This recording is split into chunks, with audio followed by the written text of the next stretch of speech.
Hey guys, going to be doing a review on Arkese today. He's just asking about different heroes to raise, what he should be looking for his team, and so on. Aside from what you just saw out there, the heroes that he was mentioning that he's really thinking about for his final team right now are Lance, Chenny, possibly Serendi, and Jenny, um, as well as Maid Lily. He's looking at raising Maid Lily. Um, Gonna be just talking about a few different perks and like kind of counter things to different characters he's choosing. First, with Golem Lance. Golem Lance is good with another swamp hero. Now, if you have both Serendi and Lily, for example, they're both swamp, so it's basically even if one of them dies, he's fine because there's going to be two. It's unless your whole team is getting completely wiped, you don't really have much to worry about. Now, something you should know about Lance, though, is his skills lower his own movement. It's only his third skill that does it,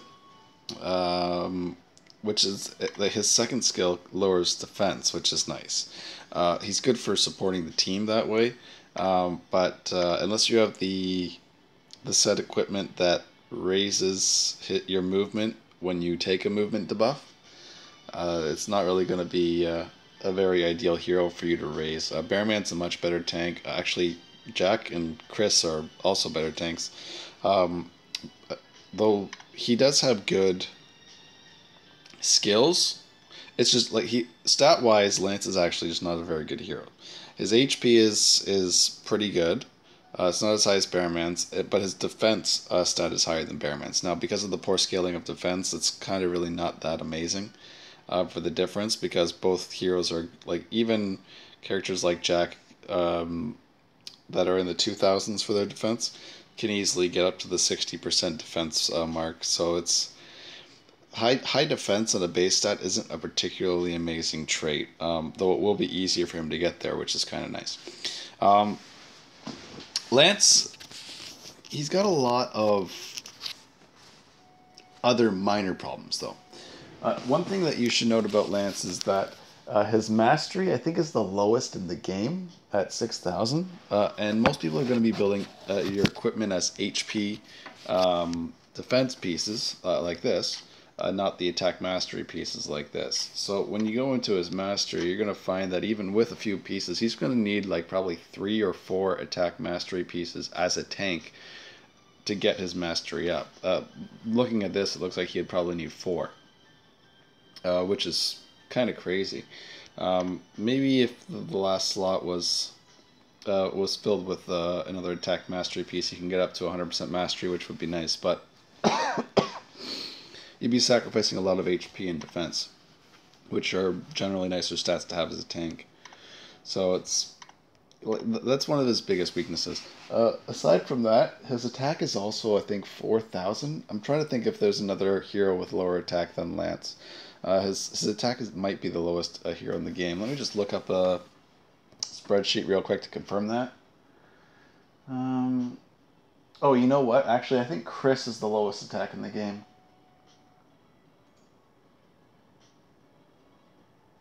Yeah, okay. Chris is the lowest attack in the game. Lance is the second lowest attack in the game. Now, he kind of makes up for some things with his area damage, but his area damage, only his second skill I find is particularly good. His third skill is good against maybe Paper Coup dungeon, but generally not that great compared to most others. Like, it does increase his defense, which is nice, but like the thing about Lance is a lot of heroes have really amazing skills with no drawbacks, and Lance has very situational, well, if I do this, then I can avoid that kind of drawbacks to him. I think he probably should either race Bearman or use Jack as his tank, because his team is very light on rock. So he's got a good place for Jack and a good place for Serendi. Now he also wants to use Chenny in his main team. which is always a good choice. Chenny, of course, is just all around a good hero. What's nice about Chenny is she's good at everything. Like a big goal that a lot of people have is to build this team of great PvP heroes that can just stomp all the PvE maps. Chenny is a universally good hero. All her skills are good all the time in every situation. There's no drawbacks to Chenny at all. She's got 4 movement, which is perfect. Like 5 movement is amazing and everything, but if you have a character with 4 movement, they're generally never going to be lacking or not able to get there or things like that. Like 3 movement is a little bit low. 4 movement is pretty good. 5 movement is generally only used on melee type characters. And you can't really just make a hero that's perfect at everything. So, oh, unless you count Serendi. Serendi is pretty damn amazing. But Chenny generally will stomp through everything. Now, Serendi is a really good choice for a lot of great reasons. One, if he is going to stick with Lance, Serendi's got Swamp, which activates Lance's passive. Now, all Serendi's skills are pretty strong. He's already got level 9 Charm, so not using Serenity almost seems crazy.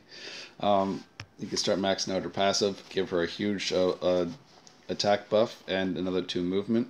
The 2 movement is universal at level 1, which is nice, but the attack can go up to, I think, 14%. Her second skill is a debuff remover.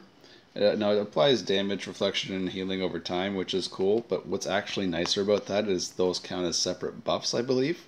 So, in the future, when we have heroes like Psychokinetic Lee, his passive only works when he's got multiple buffs on him. So, something like this could actually trigger something like that, though it wouldn't be a very good PvP kind of thing to have, to be honest, because then you would need to waste a turn with a character to grant the effect. But in PvE, where you generally have tons of turns to do everything, it'd be a pretty cool thing.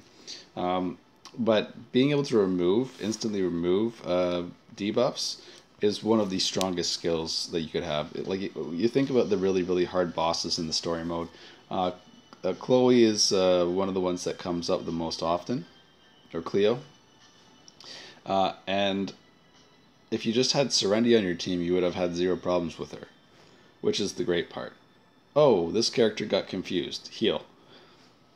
Just put Serenity in slot 1. You generally have no problems. What's also nice about her in slot 1 is she'll be able to go and use her charm skill in a really nice ideal place to start the battle out. And if she charms a bunch of people, then generally you can focus your efforts somewhere else where you can more effectively control the areas that you're fighting in. Like, very well-rounded hero. Serenity does have low HP in her base stats, but her mana pool is huge. Her movement is offset because of her passive, which is kind of a bit of a downside. If you get her costume, then she goes up to a 3 movement hero, so 5 movement with the passive.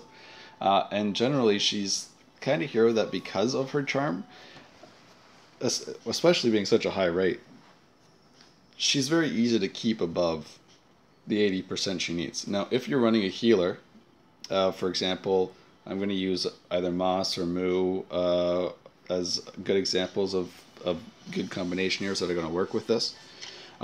Moo, again, I think that Moo would be a better choice over Lily. Lily has higher attack and a great passive to work with that attack if she's attacking from the right side or not. It's direction strategy, I believe, that triggers this passive. But Moo has a 100% stun rate without having to have any movement debuff effects. Now, what's nice about this team is generally there's always going to be movement debuff effects. Serenity has a movement debuff effect on her first skill. If she ever runs out of mana, she can throw that onto the boss. Lance has a movement debuff effect on his 3rd skill. I believe it's 100% rate, which is nice. So you can basically get 2 turn stuns with Maid Lily. Which 2-turn stuns are. Like, that's pretty amazing, to be honest. Lily's a good hero. I just don't think that Lily can really help the team all that much. The thing about her is 1 range skill, 6 range in front, in kind of the most limited hitbox. Well, like, generally, units are not going to be arranged like that. can't think of any map where they just put the heroes or the characters like that. Generally, they're going to be separated. Maybe you'd hit 3 heroes in a position like that sometimes. And sometimes you might hit just 2. Like if say they were lined up like some of the tower minions. In tower, a lot of the minions line up one space away from one another. So in that situation, because you can't cast your skills onto open spaces like you can in Final Fantasy Tactics, for example, you'd only be able to hit one person with this on a ton of maps, which is kind of sad. And this skill also hits a single target too. Though it does have, like, this is a really good skill. Like this is a phenomenal skill for a movement-based team. But like Lily really doesn't have anything that really helps her, to be completely honest. She or he or whatever it is, it's a maid and it's named Lily, so even though it's got a beard and a suit for the costume, I'm going to call it a girl from now on for having a girl's name. But he has this kind of bad build towards them. Now, I've talked about Carrot in other videos as having a fairly ideal skill set for PvE. Generally, it works like this. Carrot starts the battle out using her second skill, which she can cast a fair amount of times because it's the second skill and it generally takes less MP. As opposed to the third skill, which obviously is outrageously costed compared to the second skill. Not only does it hit a good area, but it also lowers the attack of the target. So if Carrot can't kill them, she can at least soften their blows going towards your team, which is nice. So Carrot has utility and damage and area coverage. She also has 4 movement, very good. Once you get to the boss, Carrot just needs one of these to basically make the boss have 0% crit rate. Most bosses don't have 30% crit. So this is like crit rate is one of the things that gets ignored a lot. A lot of people just read certain things. There's people that read Carrot's skills and go, "Oh, this does a lot of damage," and that's what they think. She's a high attack hero, 7600 base attack, I believe. So they think that she just does a lot of damage and that's it. Other people see the value of the defense debuff, and then most people that are really examining her will see the benefit of all 3 things happening all at the same time. After this is done too, generally you're not going to have very much mana if you've been using your second skill to take down minions. But then your third skill also has a very good range and has an extra effect. Now, most extra effects are not generally on first skills. Quite a lot of heroes do have effects on their first skills, but quite a lot of heroes don't. And it's not just basic heroes, like even Psychokinetically doesn't have an effect on his first skill, if my memory serves right. But there's a lot of thought, I guess is what I'm looking for, that has gone into building Carrot as a character. She's very well refined because she basically does exactly what you want her to do at every stage in battle. First, protect the team, kill all the enemies. Beat down the boss, protect yourself because you're a squishy Carrot, do this from 5 range away. Protect the team again by lowering the crit rate. Help the team by lowering the defense. Man, now everybody's damage is going through the roof.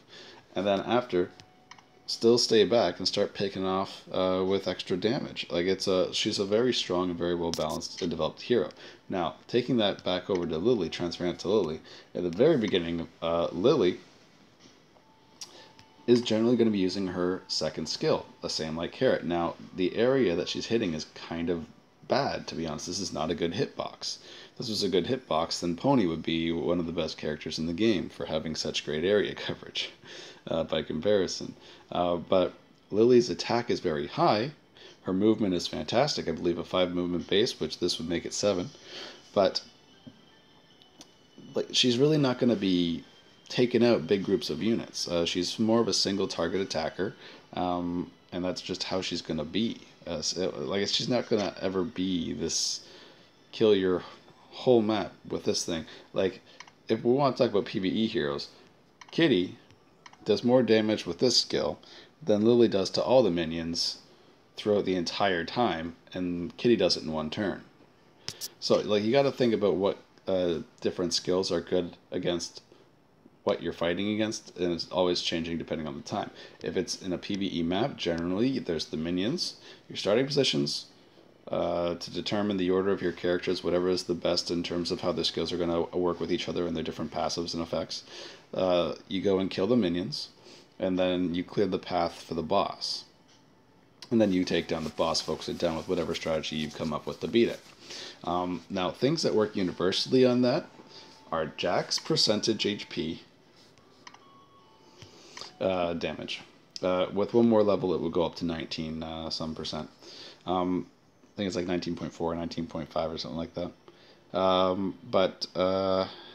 Yeah, I think it's 19.4.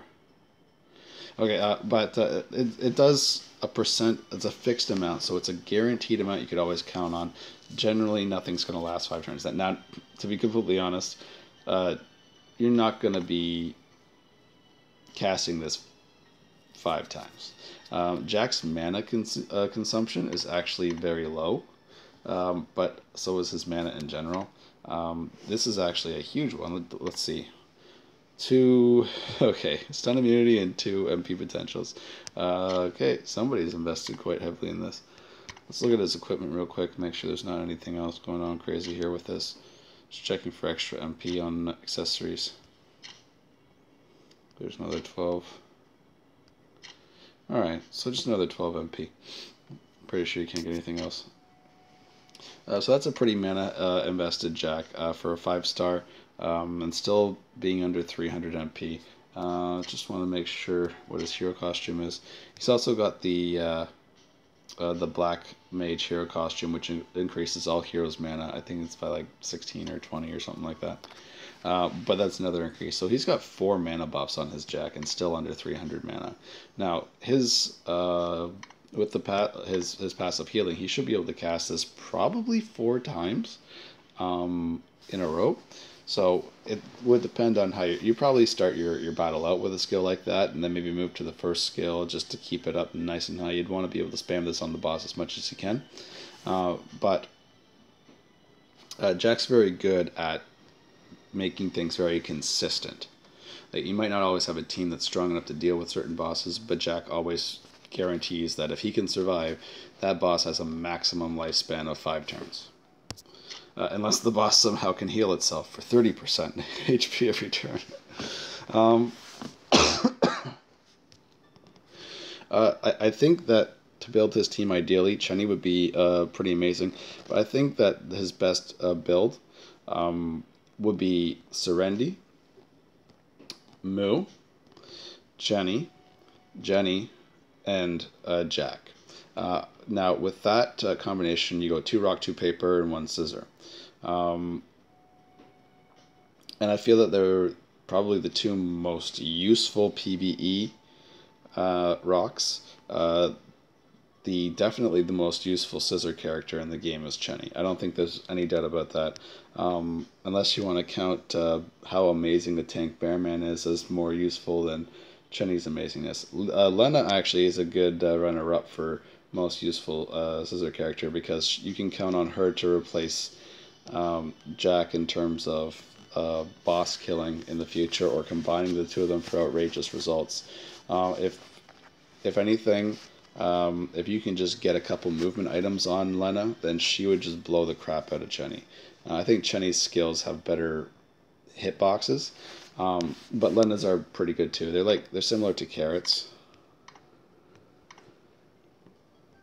which is nice and important. This immobilizes too, so that's so good, especially with how many PvE monsters are actually melee. This is pretty amazing.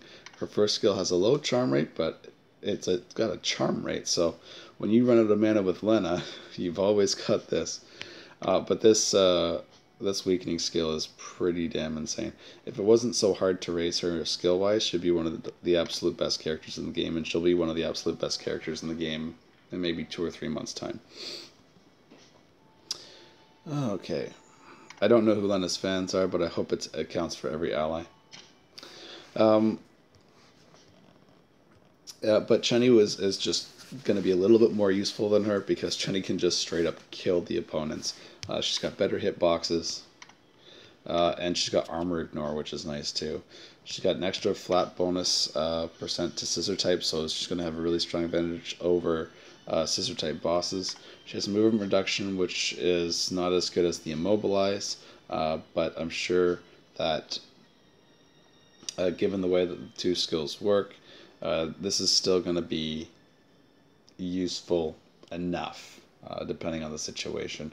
Like if you're fighting paper coups, then you'd want to have both those heroes running so you can get rid of keep stacking movement debuff effects to avoid the counter damage.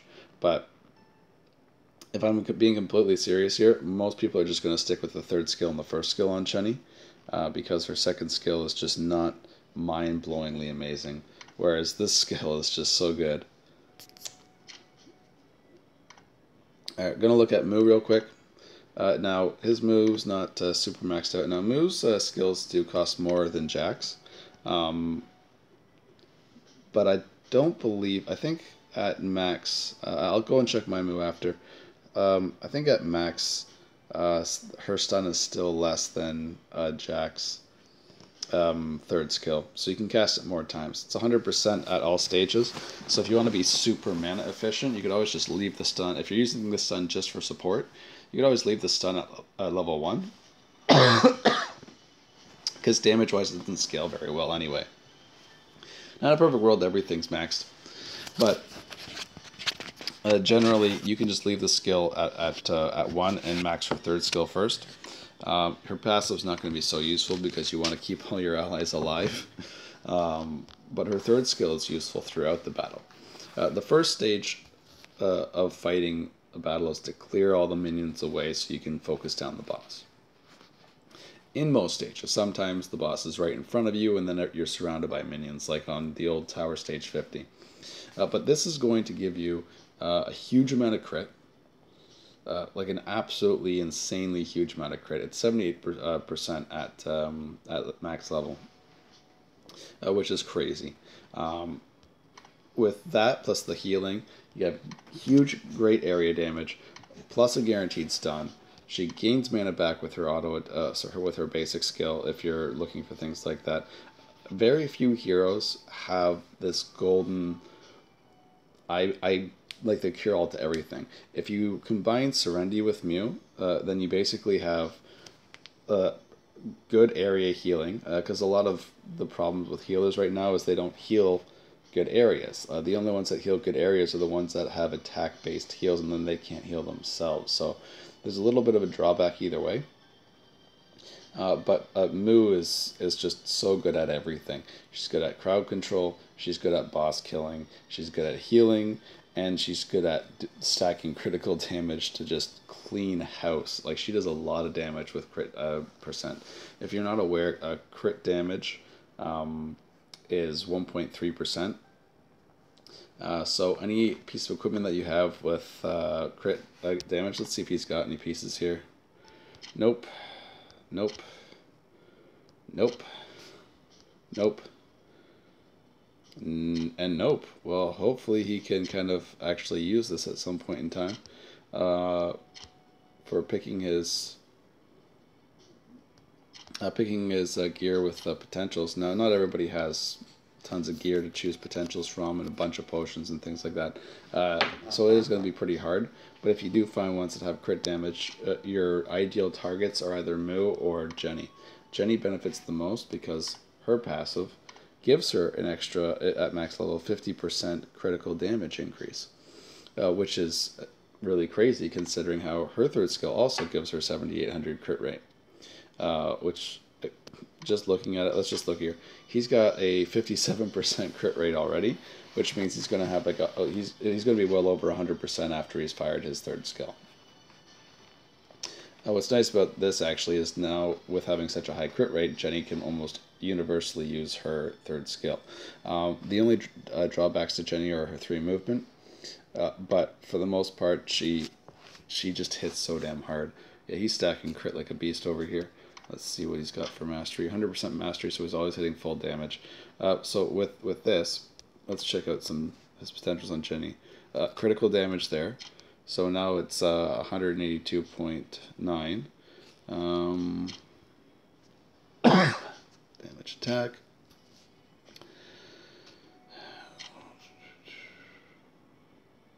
Okay, no crazy crit damage again, but there is still a little bit.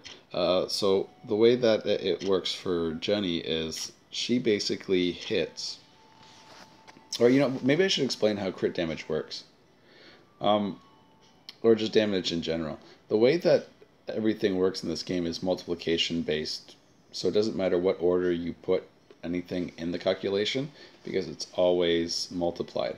So generally things that have a really high percent are the best. Damage percent is better than attack percent because damage gets multiplied after. You might think, well, attack has more benefit to it because the attack is what calculates your skill percent damage. But after your skill percent damage is calculated, that goes and is affected by attack. And because it's a multiplication, and when you're dealing with percent rates, the damage percent has a higher impact because it benefits from everything that the attack percent does better. Now, if you had to have only one or the other, the damage percent would still be better. And you can do the math on this any way, which way you want, because it's not really, like, you want to kind of think that if you have a skill that has 190% and then you have 3.5% attack increase, or let's call it 200% skill damage. Well, that 3.5% is really 7% because it's multiplying all my attack by 2 to get the skill percent damage. But at the same time, if you have 5% damage increase, it still does that 5% based off the whole calculation. So the 5% is also being multiplied by the skill percentage multiplier. It doesn't matter which order you do the math in, so long as it's always multiplication, it's always the same. So it's the same thing with crit damage. Now, crit damage is what makes this skill so broken as hell. Because it increases her crit damage by so much. Like I said, an average crit, without anything on it, just a regular crit from a character, is at 130% damage. So if you can stack critical damage, which generally have some of the highest potentials. See one crit right here? Nope. He should probably knock down the dodge, attack, and damage for maybe another MP and some more crit rate. I don't know what his MP's at. 315, that's pretty good. But you are going to be casting, spamming one of the best skills in the game here, which has a huge cost. So if you want to get 3 shots off on that, you're going to want to be closer to 400 mana. She's an area type hero too, so she can actually acquire that fairly easily. Just gonna double check her mana real quick.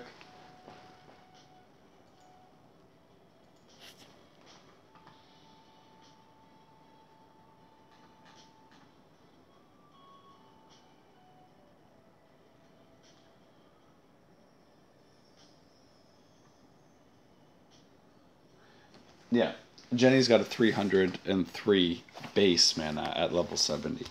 So, just to getting a couple extra potentials with his thing, like he's going to have another 30 or 40 mana probably at the end of the day. It'd probably be fairly easy actually if he got some increased area,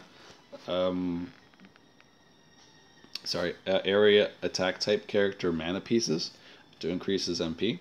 That would be kind of useful for him to just constantly spam that skill. You only really need 3 shots maybe to clear out almost every single map with the way that that thing hits too. Anyway, kind of been rambling here for a little bit, so I want to cut this video short soon, or cut it off soon. But generally, there's one goal that you want to have. You want to have your team basically moving as a van. They're going to be staying together and kind of working together. Like, if you can have your team working together, you get more synergy with everything and you can do things more effectively. If you're rich, you probably did things differently where everybody's just really well geared and they can independently go and kill things on this side and that side and this side and that side because you get all these overpowered characters. But generally, that's not what a good... If anybody knows what divide and conquer means, it means divide your enemies and conquer them individually. It doesn't mean divide your own forces and then go conquer everybody 1-on-5. Though that's definitely a possibility in video games with enough money in this case, but not really ideal in a tactics situation. But what he's going to be able to do I think he should probably use Deborah over Jenny right now, just because Deborah's maxed.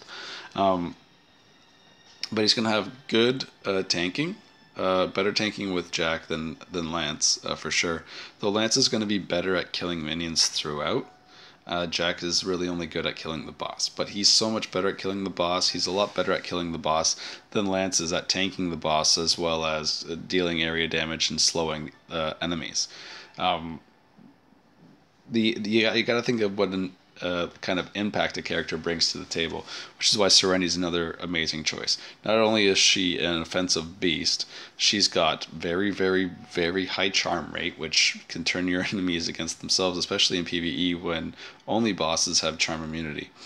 As well as removing debuff. So if you're fighting any bosses that can debuff you, Serenity can save your Jack from being disarmed or things like that. Very, very unlimitedly useful hero.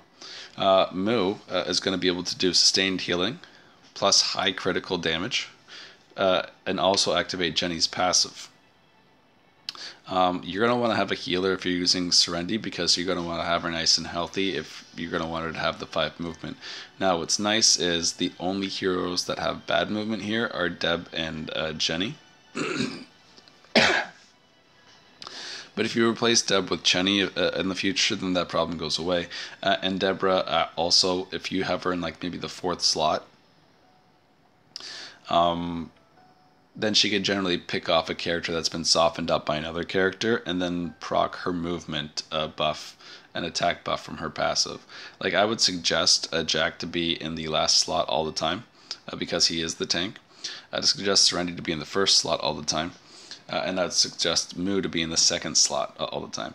Jenny is either 3rd or 4th, and so is Deborah. So those two would be interchangeable depending what you felt is the most beneficial.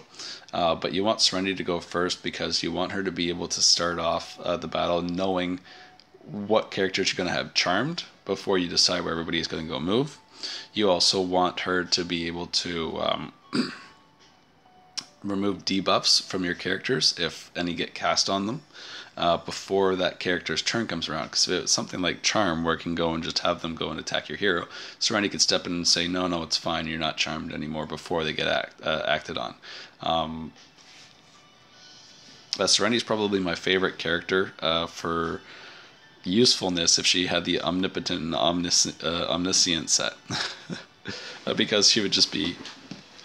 you get stun, charm, and and confusion immunity on her, and then you put the Omni set on her just in case she gets disarmed. That's the build right there. Very, very impractical, amazing, perfect Serenity. But you probably generally don't need that. She's not going to be like in your face frontline attacker.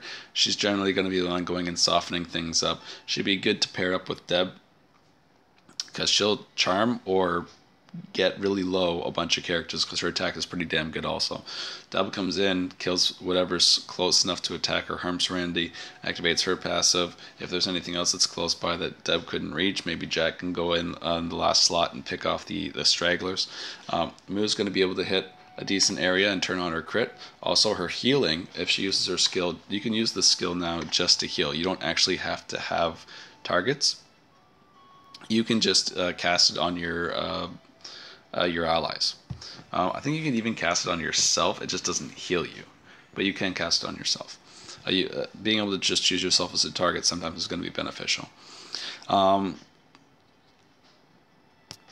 But she could bring area damage as well as heals while giving herself crazy buffs. Good sustain for bosses when she's just permanently stunning them, because unless it's in the tower, no boss has perfect stun immunity. At every there's only like generally 1 or 2 bosses in the tower that do have stun immunity. Jenny is going to be the just smoke the whole field character. Obviously, her passive is just a little bit too broken, to be completely honest. It probably needs some readjustments and probably a heavy nerf down to maybe 25 or 30% extra critical damage, because it's already very easy to stack critical damage. So right now, the tip-top levels of PvP, the only downside to Jenny is there's no blow your mind other paper hero. So she kind of has that little drawback there. I would argue that Moo probably could do extremely well in PvP as the second, but you're going to need to have Jenny go in slot 1. In slot 1, she has amazing positions. But her crit damage is completely unbalanced. Let's see, I'm just trying to think. Just talking about Moo over Lily. Moo's stun only lasts 1 turn with a bunch of movement. Let's say we're using a bunch of movement to buff characters like Lance. If we're using Lance, then Lily's cool, but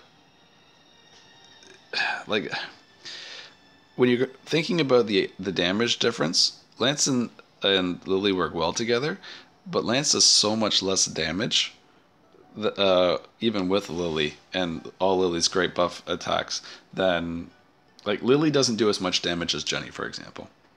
Jenny probably does triple the damage that Lily does, and Lily can have all these great like consistent buffs, but Jenny's gonna have this critical damage multiplier. Now, as we know, like I've explained already, critical damage and any other percent anything is based off of a straight multiplication benefit, like our calculation. So after everything's done and calculated, percent critical damage calculates every single other bonus or buff or stat that you have when it goes into it. It has the highest benefit rate, and it has the highest, like with Jenny especially, the highest output. A 50% buff is completely insane. I don't know how they even thought that was a fair thing to do, considering how easy it is to stack crit rate. It's pretty amazing. Maybe if they made her a 2-movement hero, I would think less of her, but she's pretty damn strong. Now, I just want to go to my Jenny real quick.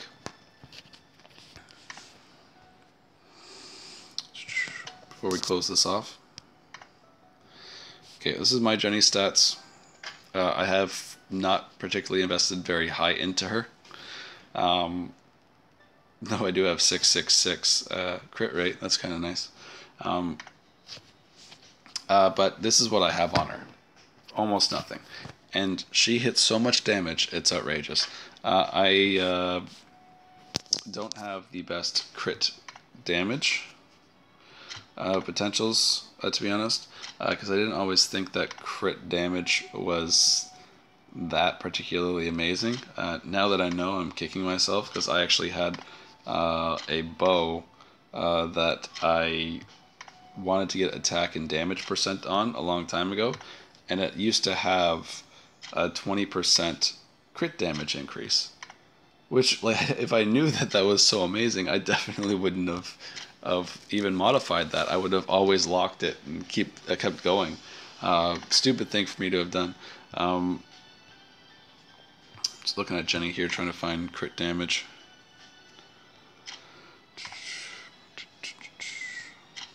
Looks like I need to do some work on my own Jenny. I'm not finding the sweet potentials that I'm looking for. There's some critical damage. So I'm at 185.6%. For a critical. Oh, this needs to be done 100 times over.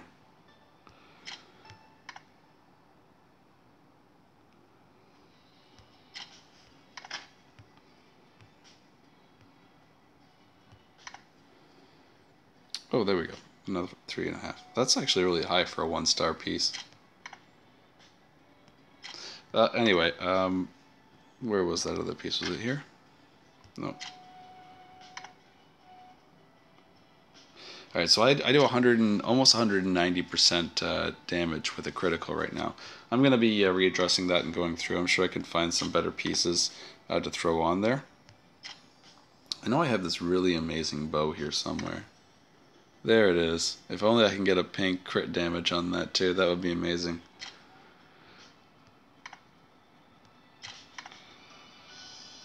Maybe put the Desperado set on her, just for the crit damage. But she's already got crit damage on this tier. That would be useless. What do you got? Anyway, that's going to be it for the review on that. I might do a quick video later just on team building and what you're going to be wanting to look for as you're building your team. Things that are going to give you better returns, better benefits.